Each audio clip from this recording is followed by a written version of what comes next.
to make this video with professional advice how to be successful in your job search and in your career.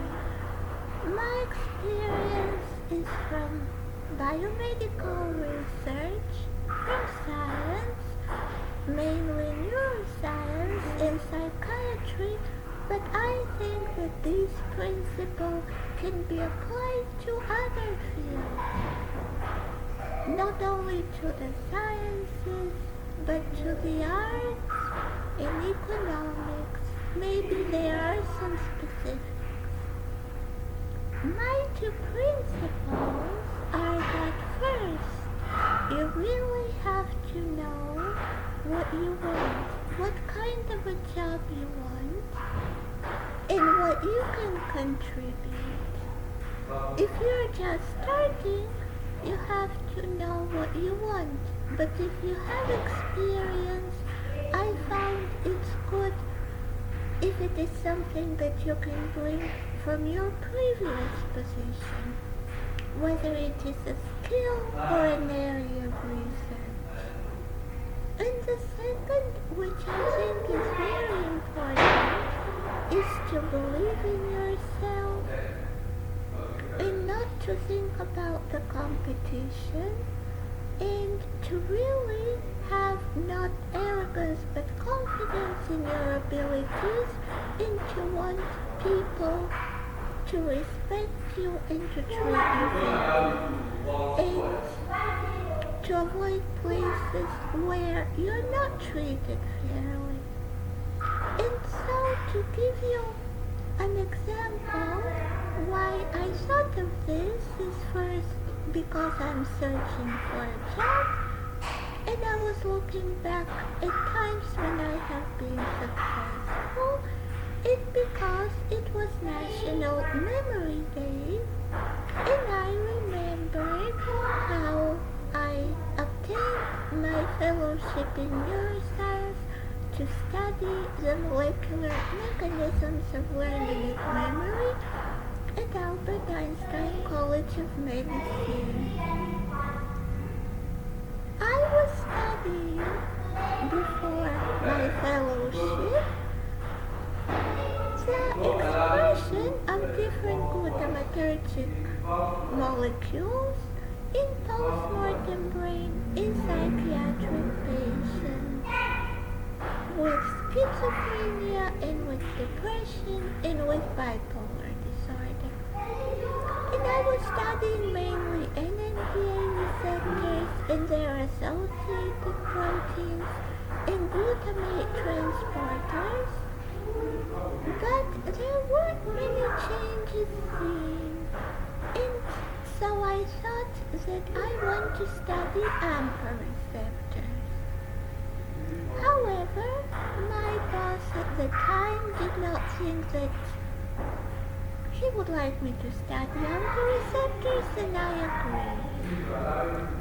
At this job, I don't think I was treated very fairly, but I always put up with unfair treatment because I was told I have to be polite. But if you don't state your position politely, things tend to get worse.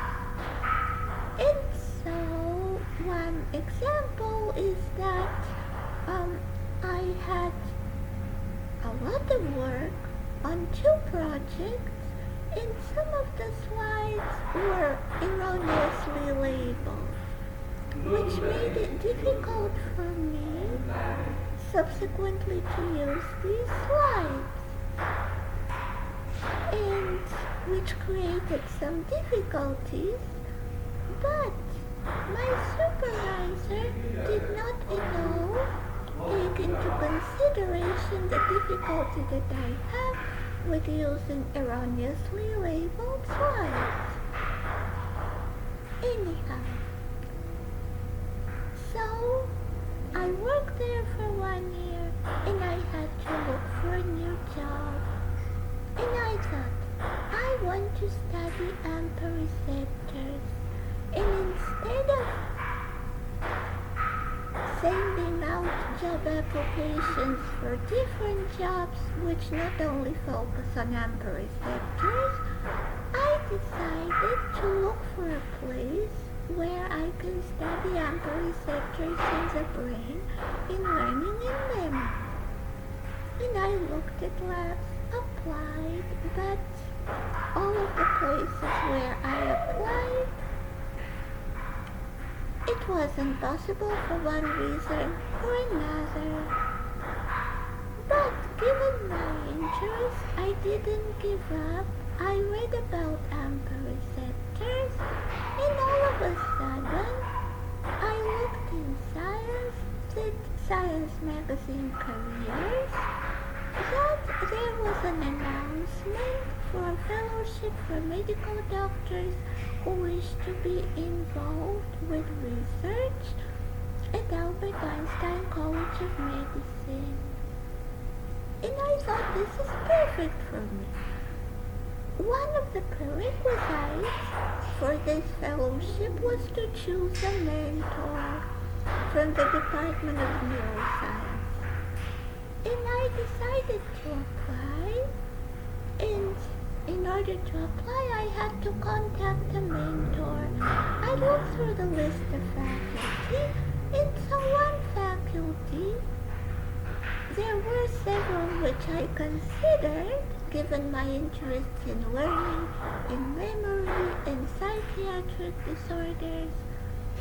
However, I thought, from my previous experience, if I choose an established professor with a big lab as a mentor, there are some positive aspects that he would be quite experienced in mentoring, would have more funding, but I think from having worked 2 jobs before that in 2 such big labs with established professors, it is more difficult to have more time with your supervisor because they're busy, and also sometimes it can be difficult if they get angry with you. If it's an established professor, if they get angry with you, then you're in trouble. But if it's a new professor, they will be more careful and, in general, are less likely to get angry with you. And so I thought I want to choose a professor who is relatively new. And I wanted to study AMPA receptors, so I chose Dr. Carroll, who had just started recently as assistant professor. And I wrote to him an email asking if he would be my supervisor, but he never replied for 2 or 3 days.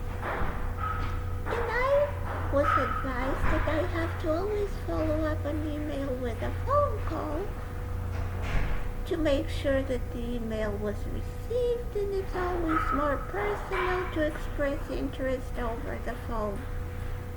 And I phoned Dr. Carroll and I asked him if he received my email. He had received it, but he said no, I'm sorry. And so I said alright.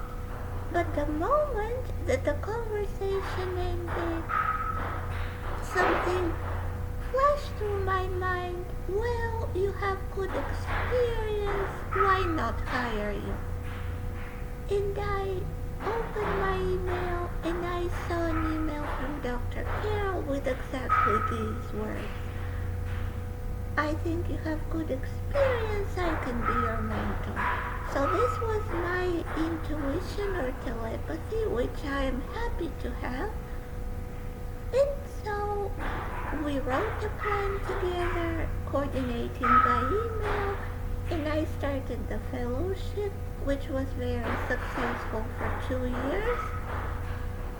So I was also treated very well, which shows that when you focus on something and you really want this, It will happen. You just have to do your best and to believe. And this is my advice. In another instance is when I was searching for a job during the pandemic. And besides job search, because it was a difficult time for everyone, I spent more time learning songs and dancing. In other words, including more art in my life for stress management. And I had worked previously in gene therapy. And the job that I found at Columbia University was in gene therapy, and my office was right by the Lenfest Center for the Arts of Columbia University. So this made me think now that if you apply to too many jobs which are not exactly within your expertise, you risk of spreading your energies, and you might send out more resumes with custom tailored or not custom tailored cover letters, and you're less likely to get a response.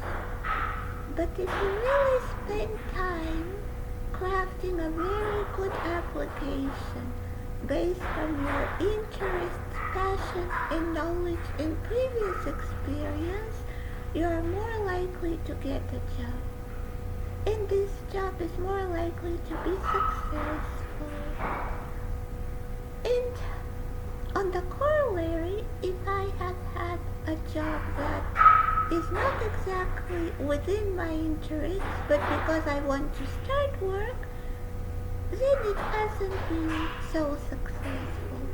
So it might be better to hold off and to wait for something that is really your passion, your knowledge, and your heart, and that where you feel people will treat you well, just as you will treat them well, which you can gain insight of the interview, instead of just accepting a job so you have a job.